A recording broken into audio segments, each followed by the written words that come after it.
Hello guys, in this video I'll show you how to delete your Snapchat message and chat. So okay, let's go for it. First of all, open up Snapchat, go to your chat, then let me write something.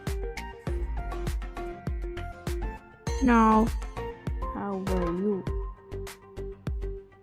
Okay, now I have to delete this. So for this, just tap on a chat you are sent. So here is options for you like save in chat, copy, delete, chat reply, snap reply. So here is chatting options for you. So for deleting this I have to tap delete. Okay, here is the ultimate option for you. What is delete chat? Okay, for deleting this just tap on OK. So that's what I want to show you. Now tap on delete chat.